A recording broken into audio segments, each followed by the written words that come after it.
still think they're pretty good. So in the world where I live and work, many of our clients and companies in general come to companies like mine to help them connect with specific audiences. And I think sometimes people jump to the immediate assumption that everything that we work on is marketing or brand related. And frankly, that isn't the case. There are a lot of use cases for organizations to be leveraging social media for things other than simply marketing or selling something. So a few examples might include, how many of you have heard of the organization HSBC? It's a little global bank, right? Okay, so they're not a client. However, I've been kind of watching what they've been doing for a while.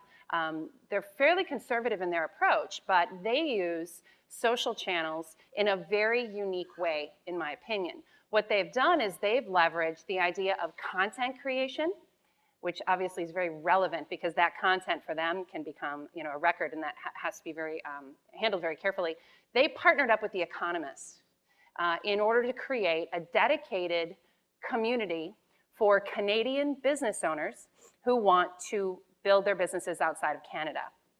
And it's actually called Global Business, like a website that's called Global Business. And people log in and create you know, user identities for themselves. They leverage this information in conjunction with The Economist, and they've created this very private but very open community where business owners in Canada can connect with each other, promote their services and products to each other, and learn from the experts themselves, as well as the journalists from The Economist, to actually improve their business scenario. Now, what they don't do anywhere on that website is sell their financial services to them. But are they selling their financial services to them by doing that? Absolutely. So it's a really smart, very interesting community building and thought leadership usage of a social channel and content creation. So that's one really interesting example. Now, when the BP oil spill happened, not too long ago, unfortunately, things went crazy in the Gulf. And there were a lot of industries that were at risk, and a lot of people who were at risk of losing their entire livelihoods, their homes, and there were a lot of safety questions in mind about the quality of the fish and the seafood coming out of that region. Well, the Louisiana Seafood organization actually banded together with just local monies to actually create their own publication. It's an online publication called Louisiana Seafood. They leveraged scientists and researchers from Louisiana State University in Tulane that were doing tests on local seafood and getting a lot of information and kind of doing journalistic coverage of what was happening in the Gulf.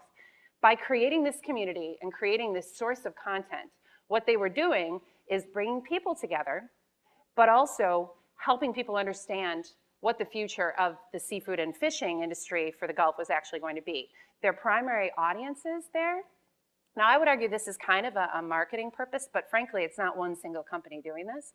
Their primary audiences were seafood buyers around the country, as well as restaurant owners, to understand that they, as a source of fresh fish and seafood, can actually still be relied upon because they're taking all the safety measures required to ensure that the fish that they were selling can still be safe for human consumption. Now, this is an ongoing effort, and they have experts and reporters and all these things contributing to this effort. And this isn't specifically Twitter, and it's not even on Facebook, but what they've done is they've leveraged that content creation and that community building and social media in general to actually tell a story and kind of rewrite the facts that the media weren't even necessarily reporting. So I think those are two kind of interesting ones. Very interesting examples that aren't even specifically marketing or sales related. And in none of those three cases does anyone expect a specific tweet to convert to a specific purchase, which many people immediately think of when they think about social media for companies.